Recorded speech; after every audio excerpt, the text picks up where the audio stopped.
Hey everybody, happy Friday. It's Jamin with Keene Point of View, the intersection of gay issues, politics, and Christianity. This week in political news, while former Democratic Congressional Representative Anthony Weiner from New York was in New York running for mayor, someone online revealed his dirt and the sex chats that they were having. The woman chatted with a Carlos Danger, of all the names to pick, online and exchanged some very explicit chats. This happened after Weiner resigned, and he said he would seek help and he would get back to his family and his wife. So it's just clear that the boy's a freak. But you know what? If you think that that will affect his governing, I would like you to look at FDR, who was banging his wife's secretary while she was rumored to be banging someone else, and John F. Kennedy, when we all know about his dalliances.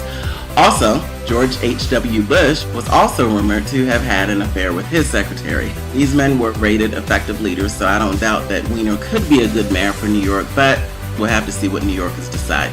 Meanwhile, while all this was going on, Bob McDonnell, governor of Virginia, said that he did not do anything illegal in accepting gifts and money from donors, but he still apologized for accepting them.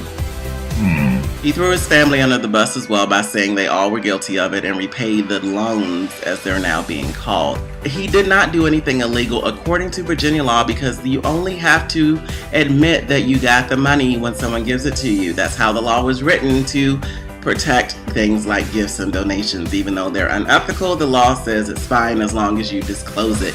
Gotta love Virginia. Bob McDonnell is trying to shake this up for his 2016 presidential run, but I really don't know if that will happen or how far he will go. In Christian news, screenwriters and former Doublemint twins Chad and Carrie Hayes, who wrote The Conjuring, say that their film is a wholesome horror film and that a background character is God.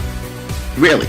The movie is scaring the lights out of many people, but they made a movie with an undercurrent of faith in God shown in the real-life ghost hunting consultants of demonic witchcraft, and the characters were featured in the film and they were based on real life. So if you see this movie, see if you can find God in it. Now listen, I don't do horror movies, so y'all enjoy, y'all got it. Tell me what you think.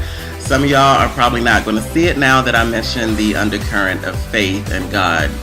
Are you?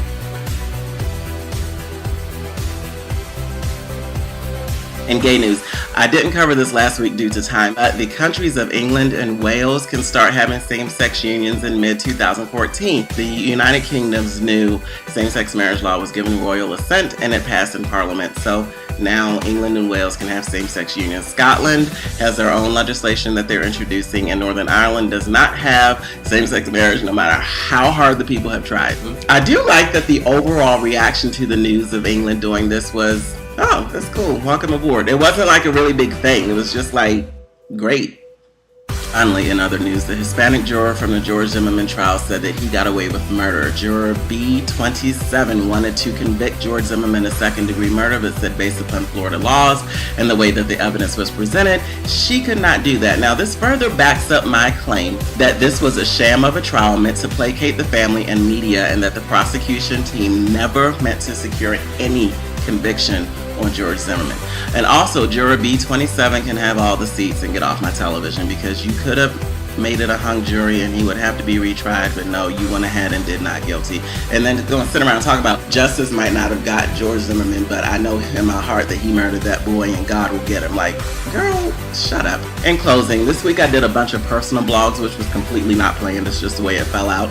So first was called Strong Space, and I talked about taking up space around people and in life and demanding respect without yelling for it, but still getting it. I also talked about how I want to be married and my take on marriage. And finally, I wrote about the friend zone, which is a real place where someone you're interested in puts you while you shower them with so much attention that you wonder what's wrong with you when they're not reciprocating. Listen, if you're doing that, abandon all hope and seek someone else who isn't an attention whore. If you can be a friend after a break with that person, by all means do it and pull back on the attention. But if you cannot do that, just trust me, cut it off. You're better off, because all they will do is frustrate the living heck out of you. Once again, happy Friday. Have a great weekend. Thanks for watching. Subscribe to my channel here. Tell your friends. Links to my blog, Twitter, and Facebook fan page are below. And take care.